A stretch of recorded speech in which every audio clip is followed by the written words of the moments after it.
Hi, welcome back to the Watercolor Westport Stories podcast. If you've been following along our journey, then you know that we love to introduce you to people and places in the Westport area that are just inspirational and fun. And today is one of those days. We are sitting here today outside at the galley at Cove Marina in Portland, which is about 10-15 minute drive, depending on how fast you go from Westport.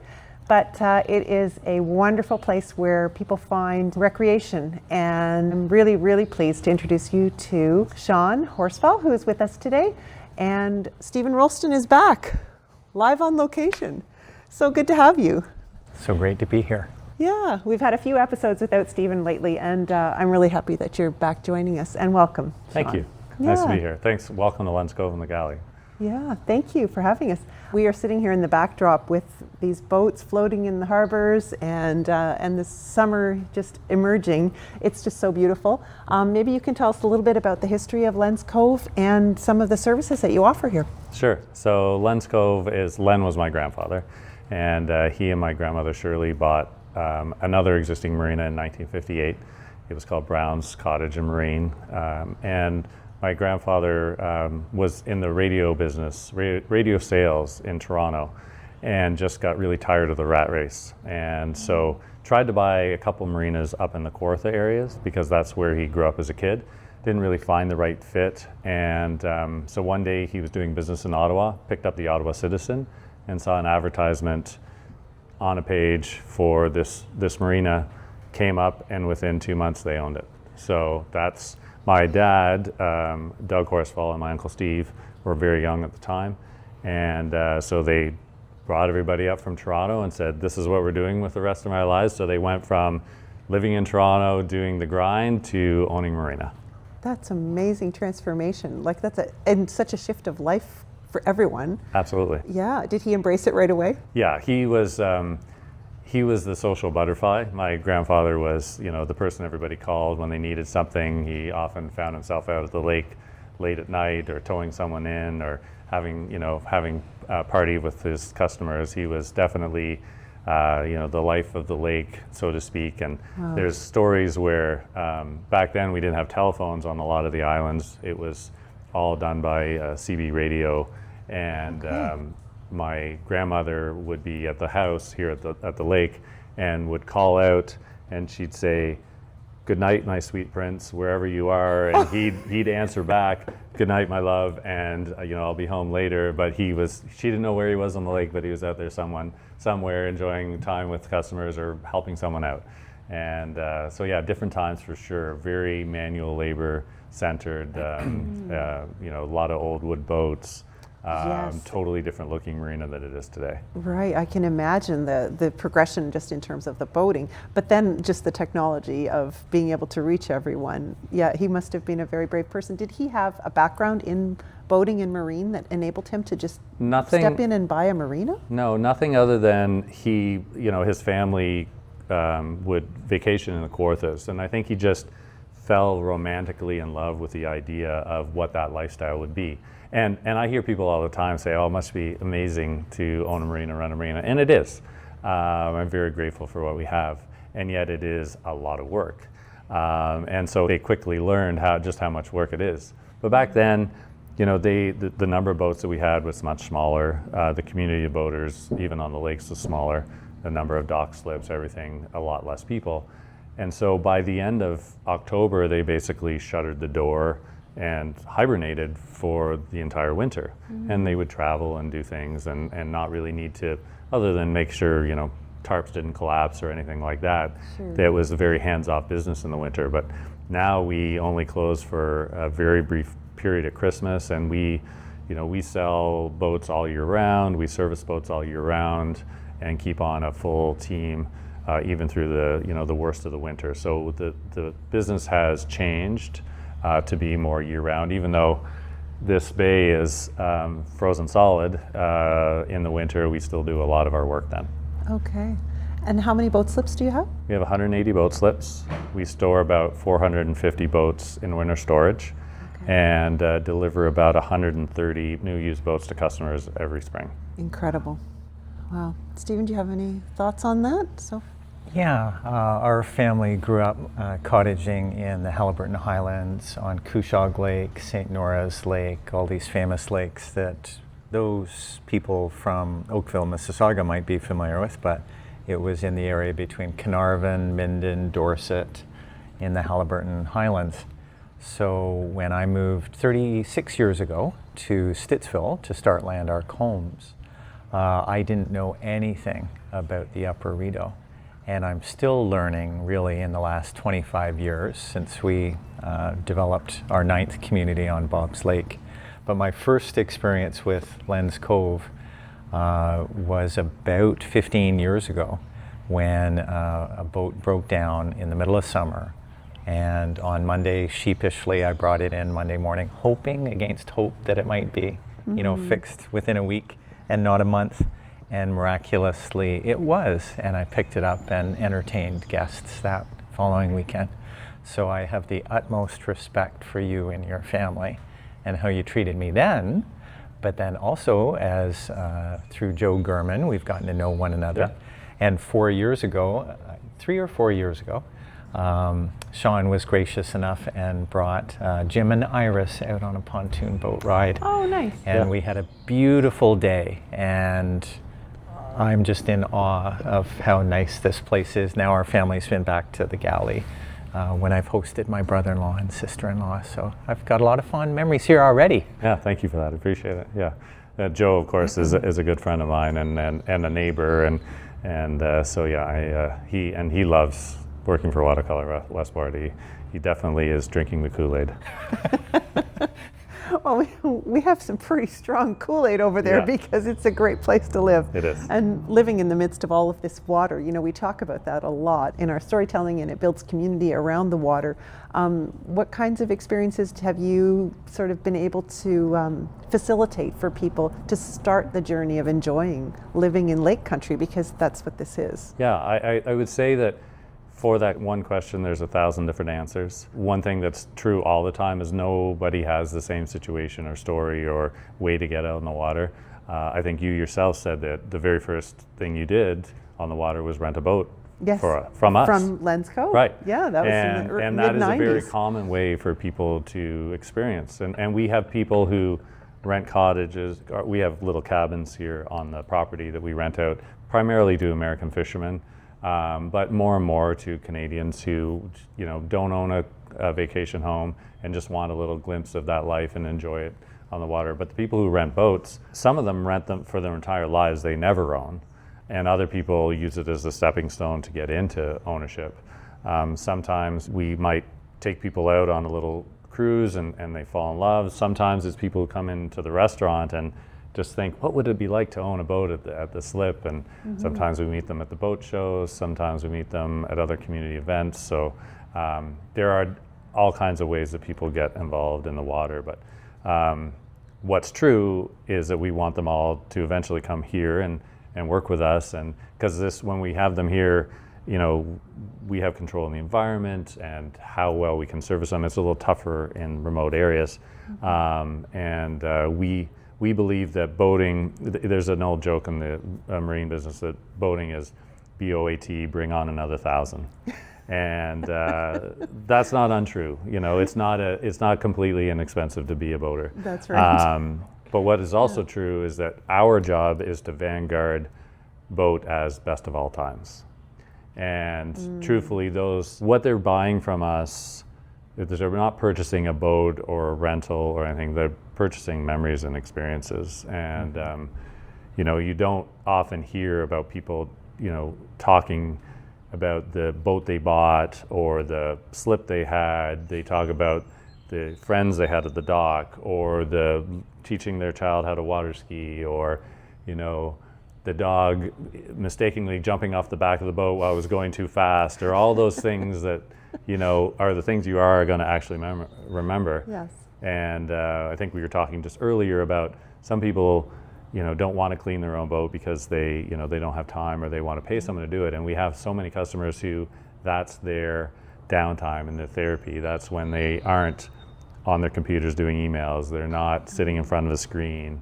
They're not on their phone scrolling. They're actually doing something that is going to bring them joy. And And then when they bring up family and friends, they have this pride of this boat. And it's amazing. Boating is really actually a very small industry. A big boat manufacturer might make 8,000 boats a year for all of the world. And that's a big one.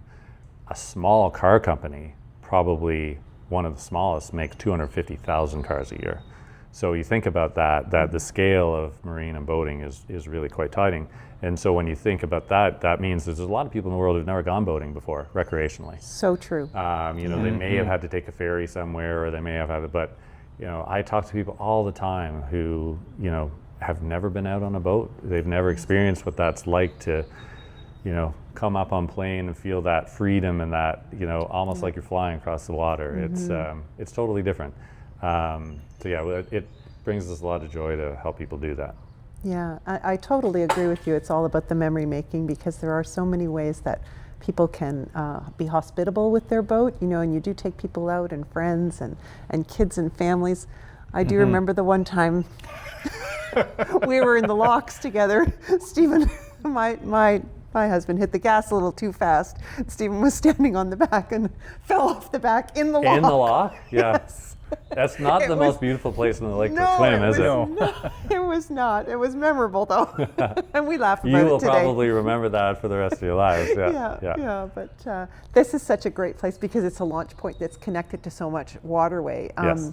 I think I would love to hear that, because people who aren't familiar with the area, who might be considering moving to Westport and to Watercolor or anywhere in the area, they don't maybe recognize how far you can go, how much navigable water is out there. And maybe, Sean, as with when I brought Jim and Iris, I bought a map, because Tammy and Heath Gurr, that work with Royal LePage in Westport, they were at a cottage life show in Ottawa. Okay. And pretty much the only display that they had was that map that showed how many lakes there are, and it's almost as much water as there is land. But Absolutely. then you showed me the zoom in of the upper Rideau, and I forget the map, exactly, but it was just like, yeah, this is so much shoreline. It is. In just one beautiful area that you graciously toured us around for an hour. Yeah, one of the biggest assets of the Big Rideau Lake and Upper Rideau Lake and the Lower Rideau is that there are, it is the largest two lakes in the system that are joined together. And you can leave right here with this boat today and head to Florida. Like, you can literally boat anywhere in the world from here, and a lot of people don't know that. And because of that, it just gives you that sense of freedom. Even if you never do too much adventuring, even if you don't go for a day trip to Smith Falls or Perth or Marrickville or down the system to Jones Falls, or go get ice cream at the Epenacon, or so there's so many things you can do. Head into Westport and do a little shopping and grab a great meal. And even though some people don't do that, it's just really nice to have the freedom to be able to do that. When you are on other lakes in the area, you're kind of locked into that one lake. A pancake lake. Right, and they don't have to, they're not necessarily huge. No. Here you have access to the entire world, and that gives people a lot of freedom. And even with this, is probably one of the most trafficked lakes in Eastern Ontario, other than, of course, Lake Ontario or the St. Lawrence River, and yet it's really not that busy. On our busiest days is not, there's boats out there and people enjoying it, but it's not crowded. There's so much water that it's never crowded, and it's quite clean. Our lakes, we're very lucky that between Smith Falls and, let's say, Jones Falls, that those grouping of lakes are some of the cleanest, best waters on a canal anywhere. And just the fact that we're part of a UNESCO World Heritage Site, Yes. and that is, the Rideau Canal is the oldest operating slackwater canal in all of North America, which is really cool. And I still take people to a lock to take them through it, and I try not to let them fall off the back, but just for them to see the technology, and they're like trying to wrap their head around How did this big happen? boat going up. Right. And the thing that always blows my mind is the technology is amazing because it still works and it's old, but how did they ever build the canal that fast? I mean, we all know how long it takes to get things built. You would especially know that. Yes. And I do too, even trying to do things around the marina. But how a non-trained group of human beings built this entire canal in about 5 years is mind-boggling by today's standards. It really is. Unfortunately, a lot of people didn't make it through that process, and people passed because safety standards weren't what they are today. But just the sheer enormity blows my mind, and how someone thought of how the canal would work and what lakes to connect together. It's impressive. Yeah, it really is, and I think for anybody who hasn't visited or experienced it, it's a definite must-do, whether you choose to live in this area or not. It's something to be seen. It is, and I think the experience of actually floating in the boat takes it to the next level. Yes, yeah, it's one thing. Watching that wall creep up, and then all of a sudden you're at the same height as the land, and it's a remarkable experience. It's amazing how many people come to the locks and just watch it from shore. Right. But it's even better when you're in the boat. Yeah, yeah. When it comes to the locking system and accessing the waterfront, how hard is that? Well, Portland, as we say, has more boats than people. So if you're going to be boating in this area, you've got a lot of access to it. You have 3 great marinas on Big Rideau. You have Cove Marina, Baby Yacht Harbor, and Rideau Ferry Harbor up in Rideau Ferry. So between those 3 access points, you have great ability to either rent a boat or to launch at the ramps, or to there are even some fishing charters that go out or rent personal watercraft, or even kayaks and canoes. So there's lots of different avenues. You can rent a boat, you can buy a boat, you can charter, and there are lots of other ramps around the system where you can launch and get out on the water. So it's not easy, because obviously you have to make a commitment to either own or rent or do something. Right. Yeah. But there is lots of access available. Unfortunately, in a lot of places in North America, they restrict the access very tightly. Yeah. And we're very fortunate here. Of course, there are some controls, but we have a lot of freedom to get on the water here that they don't in other places. Yeah. It's just beautiful. Water has such an impact on people's well-being. Even just being near the water, Yes. the psychology of it, and the physiology, even just how your body responds to being surrounded by it. It's incredible. When you look at the trends in terms of boating, what do you think are some of the insights you've learned over the years as far as the types of uses, and do people enjoy fishing boats as much as they do the power boats? What's some of the trends? I think that the answer is just like the how many different ways you can get out on the water question. And don't ask me for a prediction of the future of the marine industry, because whenever I make a prediction is absolutely wrong. But I do see trends where 20 years ago, people were getting bigger and bigger boats. We'd have times around the marina where people would buy an 18-foot bow rider in the spring, and by the end of the summer, they were on their 3rd boat into a 30-foot cruiser. And that happened the marina over, and happened consistently year over year, where people would get into boating in a small boat, they would upgrade and end up on a bigger cruiser. And then probably 10, 12 years ago, and so all our docks started getting filled with bigger and bigger and bigger boats, and they were getting more and more crowded, because of course the dock size doesn't change, but the boat gets bigger. Right. And then about 10, 12 years ago, that trend started to reverse, and the increasing demand for day boats came up. People who wanted they didn't want another home on the water, they just wanted to get out on the water for the day. Maybe stay at an Airbnb or a small inn, but if they wanted to adventure, but for the most part, they're just using the boat during the day. And I would say that has equilibriumed again. There are more people on cruisers, and particularly as some prices of on the water property have risen a little bit in the last few years, the boating has become a more attractive option financially. And the great thing about owning a bigger boat that you live on, if you don't like your neighbor, you can move, right? You can't do that quite as easily on shore. But I would say that we have customers who absolutely, I see them take their family out in a 14-foot aluminum with a 20-horse Merc on it, and they are the happiest people you've ever seen. And then I see other people who their very first boat is a luxury 27-foot pontoon boat with big horsepower on it, and those people are happy too. So I don't think the vessel choice is not as important as the fact that it is a vessel. Well, one thing, Sean, I'm interested to see how both of you will comment on this, but across the road from my wife's family in Mississauga, a neighbor has said for her godson that he's exploring Eastern Ontario because every time he drives up to Muskoka, he feels this pressure to own a $400,000 boat. Yes. And in Eastern Ontario, he's delightfully discovering that it is so casual. It is. Yeah, it is very casual, and we are getting more and more people who are making the drive from Toronto, not only to to come and purchase boats because they have access to maybe boats at a better rate. They don't feel that pressure of some of the bigger dealers, but also real estate pricing. I mean, you can get a $2.5 million cottage in Muskoka is 1.3 in Eastern Ontario. Yeah. Same piece of property, same cottage, same access to water, but just not the same amount of demand that is driving the price up. So, and as we know, driving out of Toronto up to the Muskokas can be a real bear in traffic on a Friday afternoon. Yeah. So the net time to them is only marginally longer each weekend, and the savings are significant. So yeah, we are seeing that migration too. Yeah.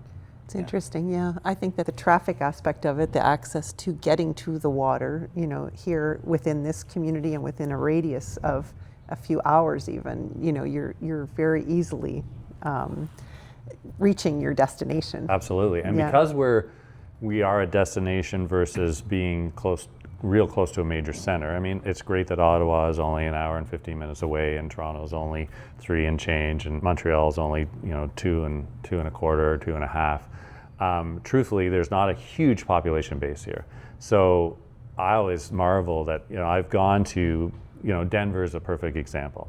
So I often go and help out a really good friend who works at Denver Boat Show. Okay. And they don't have a lot of water in Colorado. I was thinking of ski show maybe, but a water show? So we go and I help them out at their boat show. I just volunteer and give them a hand at their show. And it's amazing. They'll tell tales of boating on a very small piece of water, often a reservoir, and they can sometimes be at the ramp waiting for their turn to launch their boat for an hour and a half, 2 hours. And the same at the other end when they go to take their boat out. Oh. The longest lineup I've ever seen at a ramp here in Portland is about 5 minutes. So just so much easier, so much less stress, so much more casual, as you said. And people aren't pretentious. We have a great customer who's in the galley all the time and owns some very expensive boats, and loves to hang out with. I see him hanging out on the lake with people who have these little tiny older boats, and people mix and mingle all the time. They don't really, everybody waves. Yeah, I made a YouTube video once about that, and boaters are wavers, and you've never met the person in your life. It's kind of like, I think, people with Jeeps and other vehicles. Right. They're always waving on the highway. Well, boaters all wave. Yeah, there's a camaraderie for sure on the water, which is really lovely. Are there special events within the season that people should know about, like regattas or special boating events that should be markers on the calendar? Yeah, there are. The Big Rideau Lake Association out here has some that they have a regatta that they do every year, which is swimming races and sailboat races and stuff like that. And of course they do Canada Day fireworks every year. One of the cool things about Portland's fireworks, Westport does a beautiful display, and most people watch it either from the beach or their home or wherever, but everybody here watches it on their boat because it's put off on an island.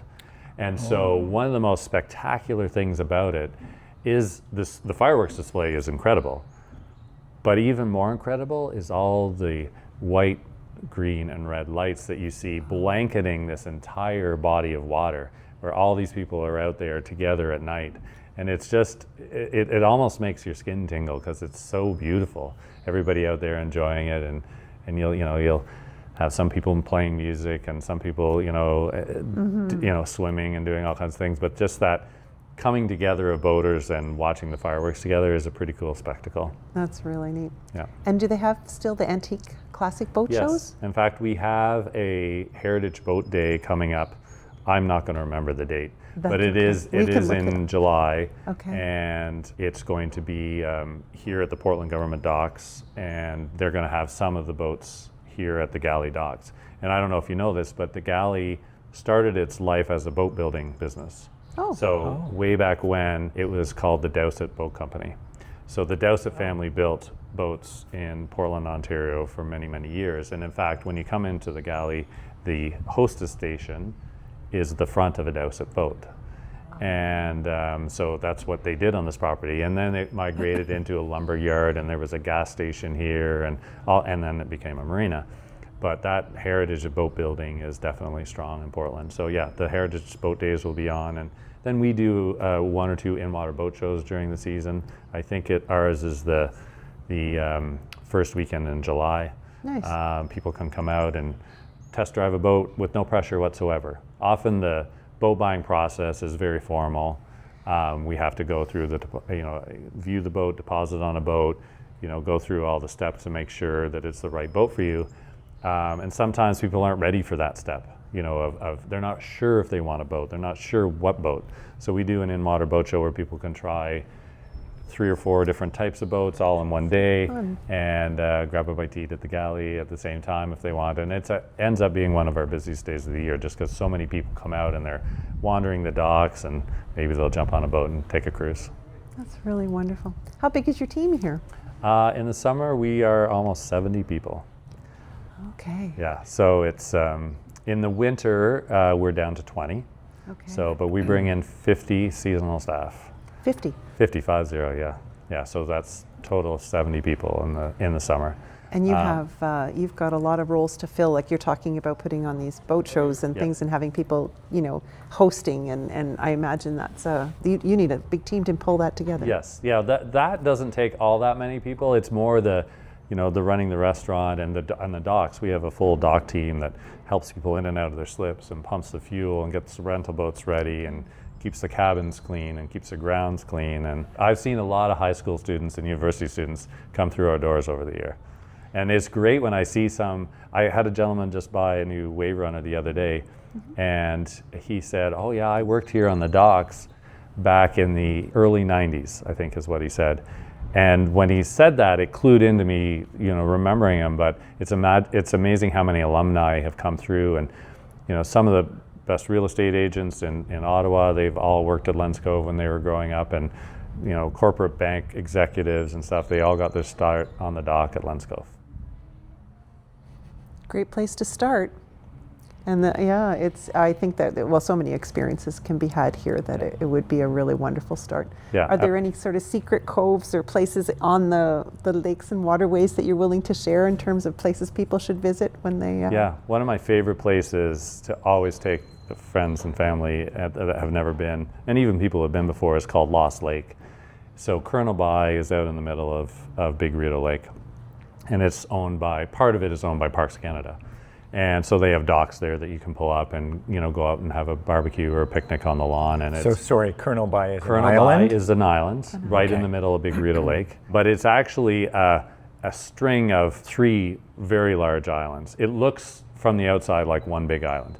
But what there is, because it's a string of 3 islands, there's actually a lake inside the islands. Oh. So you can travel in slowly. It's a fish sanctuary, so you can't fish in there. But it has beautiful, clean water, and it's always warmer than the rest of the lake because there's not much movement. So it's great for swimming, great to kayak and paddleboard through, and just to take people in there. And one of the cool things about it is that back in the 80s, there actually was a really bad tornado on Big Rideau Lake, and it wiped out a big part of Colonel By Island. And you can still, and it was a bad tornado, bad enough that someone died in the storm. But you can still see the remnants of the storm. And when you look at the island, you can still see the dip in the tree line where the storm went through. And so it's a neat spot. And the building should be designated as a heritage building and kept up, but unfortunately it's not being. But it is like a Frank Lloyd Wright style architecture building on Colonel By Island. Okay. And personally, it's my favorite building on the entire lake. Unfortunately, I don't think Parks Canada gives it enough attention. Okay. And yet it's a very cool place to visit. Wow. What was the purpose of the building at the time? It was actually a private residence. It was owned by the Livingston family. Oh. There are rumors that Al Capone used to hang out there and hide. The island that we have out on the lake, there are some mafia connections too. I don't know how much is true. I've looked for things. I can't find anything good. My son, when he was young, bought a metal detector because he was convinced there was stuff going to be buried on our cottage. And he found lots of beer caps and rusty nails. But other than that, not much. No buried treasures No yet. buried treasures yet.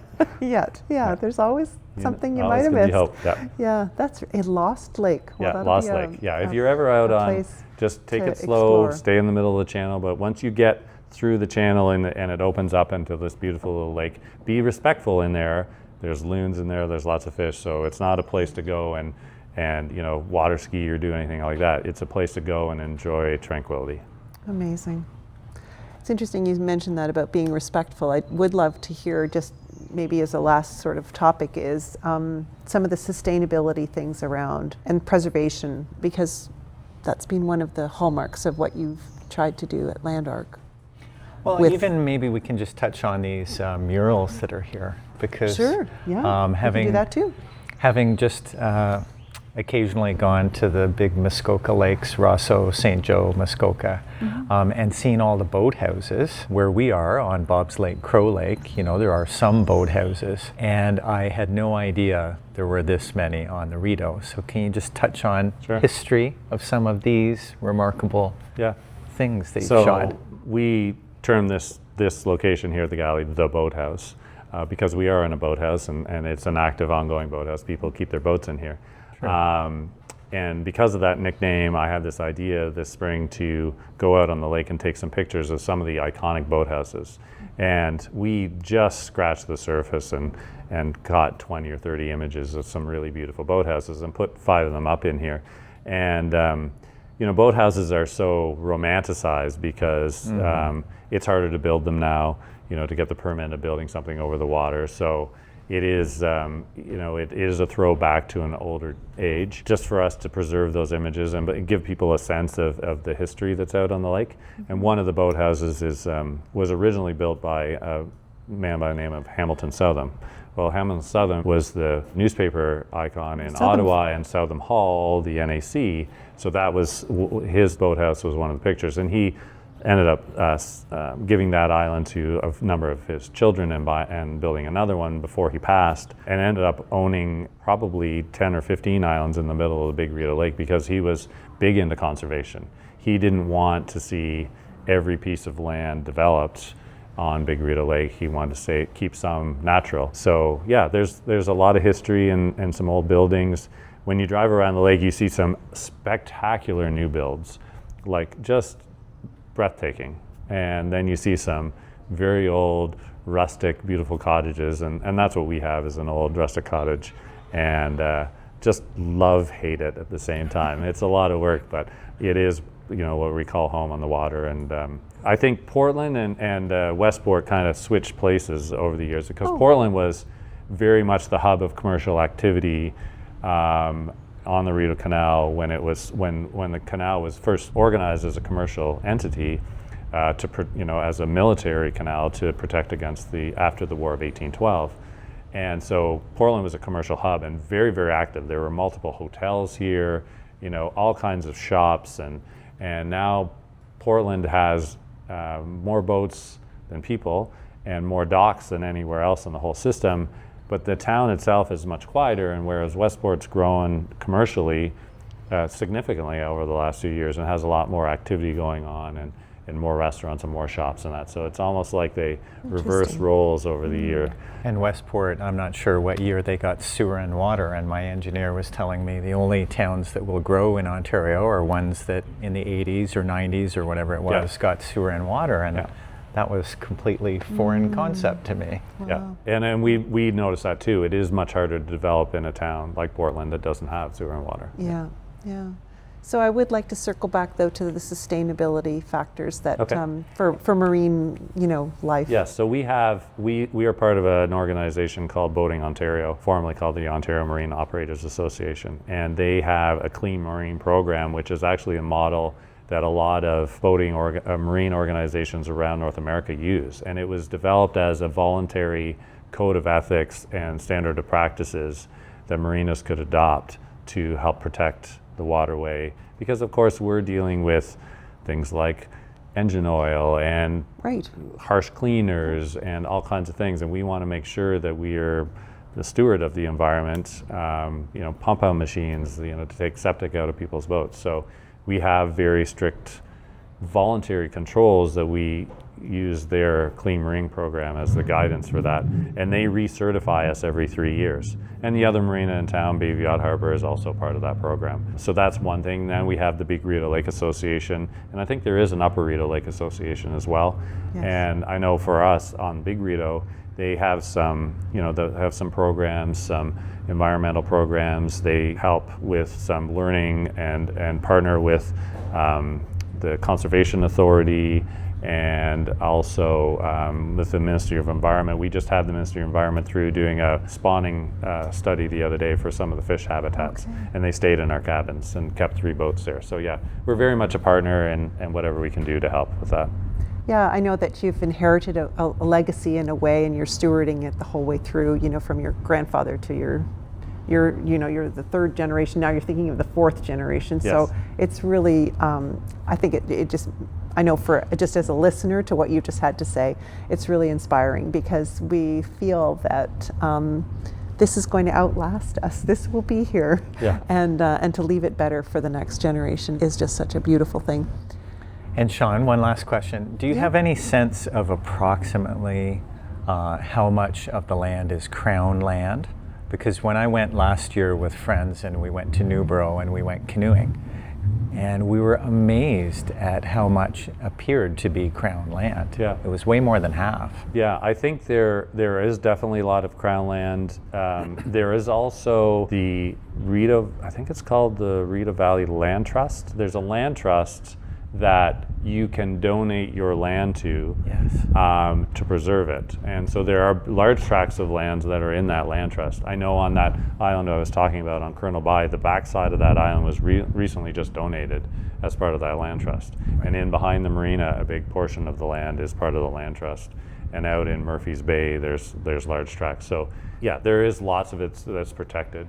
And of course, there's always that little bit of a struggle between we want to grow and let more people, experience this, because it's amazing. So if you keep the controls too tight, then you close the door on other families being able to enjoy the area. And yet you want to, no one really wants to see, house upon house upon house upon house either. So there needs to be a balance. Yeah. Mm-hmm. Yeah. Yeah. Well put. Well, thank you so much for joining us. My pleasure. I know you've invested a lot of time just to prepare for today and to host us, and I really appreciate that. I think it gives people a unique insight. That's great. Thank you. It's my pleasure. Thank you. And thank you for joining us on the Watercolor Westport Stories podcast. You can follow, and share this podcast on any platform. I would encourage you just to come for a visit. You can just drop by at the galley kitchen for a delicious lunch. There's an upstairs deck that overlooks the lake, and take advantage of the amazing hospitality that awaits. You can come visit us in the model home at Watercolor, and we can certainly guide you here if you can't find your way, but we welcome you to come and explore the area, get to know the waterways and the life that awaits.